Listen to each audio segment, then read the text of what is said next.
Bismillahirrahmanirrahim. Partimizin haftalık gündem değerlendirmesini paylaşmak üzere karşınızdayım. Değerli basın mensupları, elektriğe ve doğalgaza yine büyük oranda zam yapıldı. Evlerde %20, sanayide ise %50 oranında yapılan zam, halkın hayatını daha da zorlaştıracaktır. Resmi rakamlar baz alındığında bile tüketici enflasyonunun %100'e yaklaştığı, üretici enflasyonununsa %150'lere ulaştığı bu süreçte yapılan zamlarla enflasyonun daha da artacağı muhakkaktır. Sanayide kullanılacak elektrik ve doğalgaza yapılan yüksek zamlar maliyetleri arttıracak ve pek tabii olarak ürünlerin satış fiyatlarına yansıyacaktır. Yükselen fiyatlar vatandaşın alım gücünü düşürecek, bu da beraberinde üretimi tehdit edecektir. Üretimin zorlaşması ve tedarik sıkıntısının baş göstermesiyle sorunlar daha da büyüyecektir. Tarımsal sulamada kullanılan elektriğe de zam yapıldığı için tarımsal ürünlerin de fiyatları artacak ve bu zamlar dönüp dolaşıp yine vatandaşın cebini yakacaktır. Enerji fiyatlarına getirilen zamlarla birlikte üretici fiyatlarında oluşan artışa ilgisiz kalınmamalıdır. Halk zam üstüne gelen zamlarla adeta enflasyona ezdirilmektedir. Hükümet enflasyon ve hayat pahalılığıyla mücadeleyi öncelemeli, buna uygun adımlar atmalıdır. Yeni bir zam furyasını tetiklemesi muhtemel olan bu zamlar derhal geri alınmalıdır. Değerli basın mensupları, TÜİK verilerine göre ekonomi 2022 yılının ikinci çeyreğinde %7,6 büyüdü. Bu büyümede sermaye sahipleri kar rekorları kırarken işçi ücretlerinin büyümedeki payı düşmektedir. Açıklanan rakamlara göre iş gücü ödemelerinin katma değer içindeki payı geçen yılın ikinci çeyreğinde %32 iken bu yıl %25'e düşmüştür. Açlık ve yoksulluk sınırı sürekli yükselmekte ve her geçen gün daha fazla kişinin bu sınırın altında kalan bir gelirle geçinmek zorunda kalmasına sonuç vermektedir. Gelir dağılımındaki adaletsizlik giderek derinleşmektedir. Enflasyon, kur şokları, tedarik sorunları eşliğinde baş gösteren ekonomik krizler kitleleri daha fazla mağdur ederken bu ortamda sermaye sahipleri kar rekorları kırmaktadır. Gelişmiş ülkelerde iş gücü piyasasında bir istisna olan asgari ücret uygulamasının Türkiye'de adeta kural haline gelmesi iş gücü ödemelerindeki düşüşün başlıca nedenlerinden biridir. Sermaye düşmanlığı yapılmadan ama aynı zamanda alın terine de hak ettiği değerin verilmesi gerekir. Neredeyse her 10 yılda bir ekonomik kriz çıkararak zengini daha fazla zenginleştiren, fakiri ise daha fazla fakirleştiren faize dayalı kapitalist ekonomi modeli artık terk edilmelidir. Kıymetli basın mensupları, Türkiye'de toplam nüfus 85 milyona dayanmış ve hane halkı büyüklüğü 3,23 olarak ölçülmüştür. Yani her evde ortalama 3-4 kişinin yaşadığı düşünüldüğünde ülkede yaklaşık 26 milyon eve ihtiyaç vardır. Türkiye'de var olan konut sayısı ise 26 milyonun çokça üzerindedir. Ancak buna rağmen Türkiye'de ev sahibi olanların oranı %58'dir. Nüfusun geri kalan %42'si ise kiracıdır.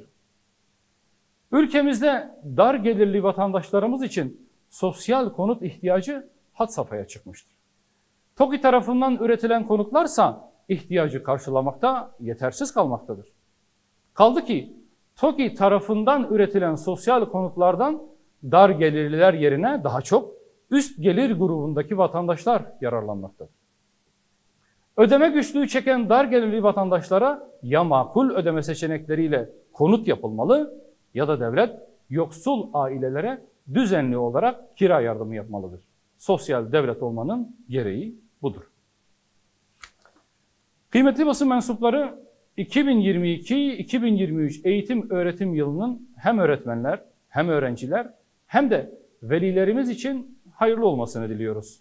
Ancak yeni eğitim öğretim dönemi pek çok sorun ve sıkıntıyla birlikte başlamaktadır. Ekonomik krizin vatandaşın belini büktüğü bu dönemde öğrenci okutan vatandaşın beli 2 kat bükülmektedir. Her ne kadar adına zorunlu ve parasız eğitim denilse de başta servis ücretleri ve kırtasiye giderleri olmak üzere mevcut eğitim sistemi velilerin üzerine çok büyük bir ekonomik yük bindirmektedir. Yaşanan derin ekonomik kriz karşısında zorunlu ve parasız eğitimin bir gereği olarak bütün ailelere kırtasiye yardımı yapılmalı ve okul servisine ihtiyaç duyulan yerlerde maddi destek verilmelidir. Dar gelirli ailelere öğrenci başına ayrıca destek sağlanmalıdır. Sözleşmeli veya ücretli öğretmenler kadroya geçirilmeli. Öğretmen açığının kapatılması için de yeteri kadar kadrolu öğretmen ataması yapılmalıdır. Okullara yapılacak eğitim ödeneği ihtiyaçları karşılayacak düzeyde olmalıdır. Bu yıl öğrencilere yardımcı kaynak verileceğini açıklayan Milli Eğitim Bakanlığı, öğrencilere yeteri kadar yardımcı kaynak vermeli ve bu konuda denetimler yaparak okul idarecilerinin suistimallerine asla fırsat vermemelidir. Değerli basın mensupları, son günlerde gündeme getirilen af meselesi kamuoyunda ciddi bir beklenti oluşturmuştur. Mevcut ceza sistemi maalesef suç işlemenin engellenmesi ve suç işleyenlerin ıslah edilmesi bağlamında yeterli etkiye sahip değildir. Kişilerin ikinci kez suç işlemesi oranı maalesef oldukça yüksektir. Bu oranlar cezaevlerinin ıslah edici olmaktan uzak olduğunu, kışkırtıcı hatta ifsad edici bir fonksiyon icra ettiğini göstermekte.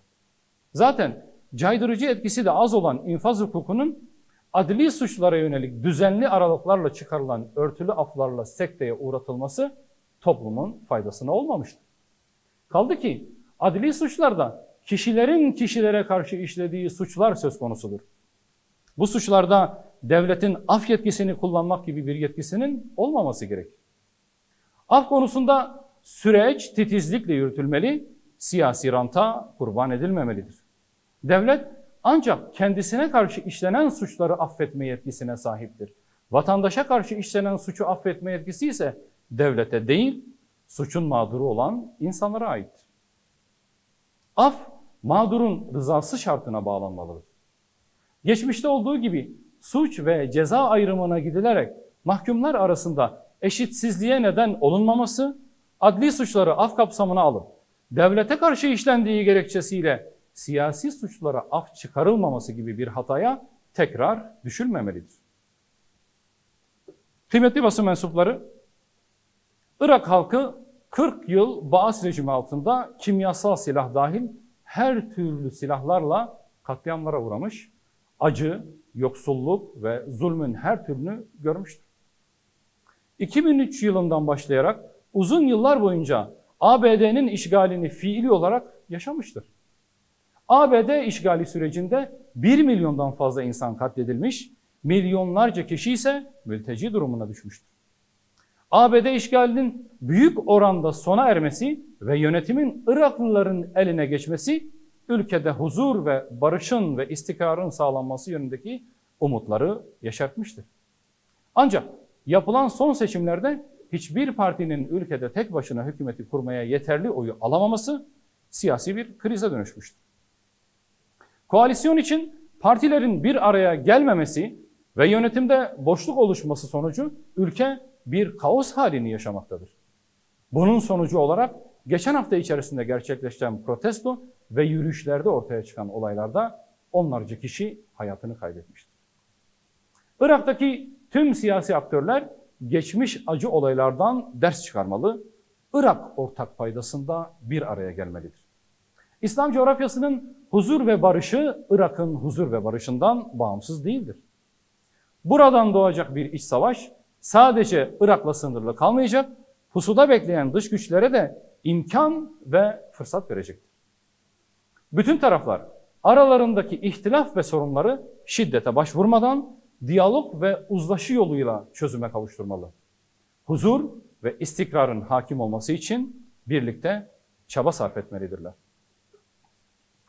Değerli basın mensupları, Birleşmiş Milletler son raporunda Çin'i Sincar Uygur özerk bölgesinde Uygurlar ve diğer Müslüman azınlıklara karşı ciddi insan hakkı ihlallerinde bulunmakla suçladı. Bölgedeki kamplarda ve hapishanelerde azınlıklara fiziksel ve psikolojik işkence yapan, Müslüman ailelere yönelik kültürel ve dini asimilasyon politikası yürüten Çin, dünya genelinde maalesef hak ettiği tepkiyle karşılanmamaktadır.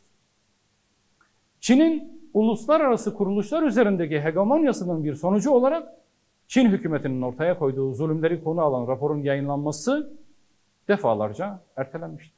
Ekonomik ve siyasi menfaatler uğruna yıllardır bu zulme karşı sesini yükseltmeyen uluslararası kuruluşlar ve ülkeler bugün Doğu Türkistan'daki Müslümanların yaşadığı baskı, zulüm ve asimilasyonun sorumlusudurlar.